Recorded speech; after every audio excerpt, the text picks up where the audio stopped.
Pada tahun 1834 Masehi di Banten terjadi peristiwa pemberontakan petani, yang membuat kompeni kebakaran jenggot.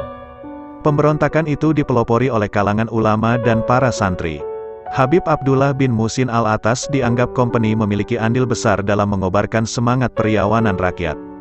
Oleh karenanya kompeni menangkap dan menahannya selama 7 tahun. Tembok penjara tak menghalangi para pengikutnya untuk belajar kepada beliau. Berbondong-bondong masyarakat dari daerah Betawi, Bogor dan sekitarnya mengunjungi beliau. Hal ini tentu saja menimbulkan kekhawatiran di kalangan sipir penjara. Karena ketakutan, para sipir itu kemudian mengusulkan kepada pemimpin penjara agar segera membebaskan sang Habib. Ketika tawaran itu disampaikan kepada Habib Abdullah, beliau malah menolak dan lebih suka menunggu sampai selesainya masa hukuman. Beliau bersikap demikian ini karena melaksanakan perintah kakeknya. Pada suatu malam pintu penjara tiba-tiba terbuka dan datanglah kakek beliau, Al-Gutub Al-Habib Umar bin Abdurrahman Al-Atas seraya berkata, "Wahai Abdullah, jika kau ingin keluar dari penjara, keluarlah sekarang, tetapi jika engkau mau bersabar maka bersabarlah, karena itu lebih baik untukmu." Dan akhirnya Habib Abdullah memilih untuk bersabar dalam penjara. Pada malam itu juga beliau bermimpi Al-Faqih Al-Mugadam dan Aziz Syekh Abdul Ogadir Al-Jailani serta beberapa tokoh aulia mendatangi beliau. Pada kesempatan itu Al-Faqih Al-Mugadam memberikan sebuah kopiah dan memakaikannya di kepala beliau. Ketika beliau bangun dari tidurnya, kopiah tersebut masih tetap berada di kepala Habib Abdullah. Semakin hari pengunjung yang datang semakin tak terbendung, sehingga penjara seolah menjadi rumah baru bagi Habib Abdullah bin Muhsin Al-Atas. Beliau pun menampakkan berbagai karamah yang luar biasa. Di antaranya setiap kali beliau memandang borgol yang membelenggu kakinya maka terlepaslah borgol itu. Pada suatu ketika kepala sipir memerintahkan bawahannya untuk mengikat leher Habib Abdullah bin Muhsin Al-Atas dengan rantai besi. Namun perintah itu tak pernah berhasil dilaksanakan, hingga pada suatu hari kepala sipir beserta keluarganya menderita sakit demam yang sangat tinggi.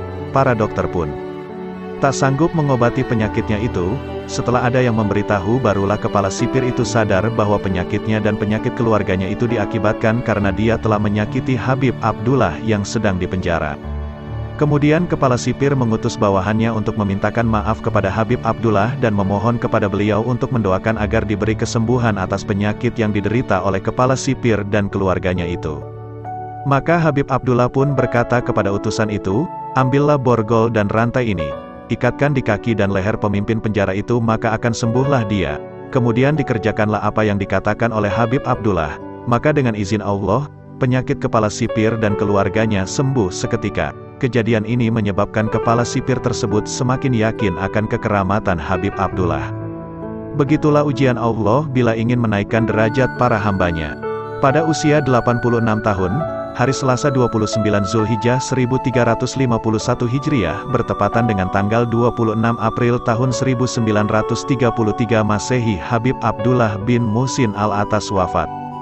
Dalam dakwahnya Habib Abdullah mendirikan majelis taklim, yang sepeninggal beliau, majelis tersebut dilanjutkan oleh sahabat sekaligus murid beliau, Al-Habib Alwi bin Muhammad bin Thohir Al-Haddad.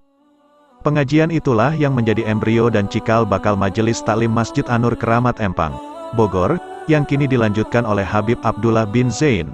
Salah satu karya Habib Abdullah bin Muhsin Al-Atas yang terkenal ada Afatur Rabbaniyah. Konon kitab itu hanya khusus dipelajari di kalangan para ulama besar, dikarenakan kedalaman dan keluasan kandungan isinya. Di kompleks Masjid An-Nur itulah Habib Abdullah bin Muhsin Al-Atas dimakamkan bersama dengan makam anak-anak beliau yaitu Habib Muhsin bin Abdullah Al-Atas, Habib Zain bin Abdullah Al-Atas, Habib Husain bin Abdullah Al-Atas, Habib Abu Bakar bin Abdullah Al-Atas, Hababah Nur binti Abdullah Al-Atas dan murid kesayangan beliau, Al-Habib Alwi bin Muhammad bin Thohir Al-Haddad.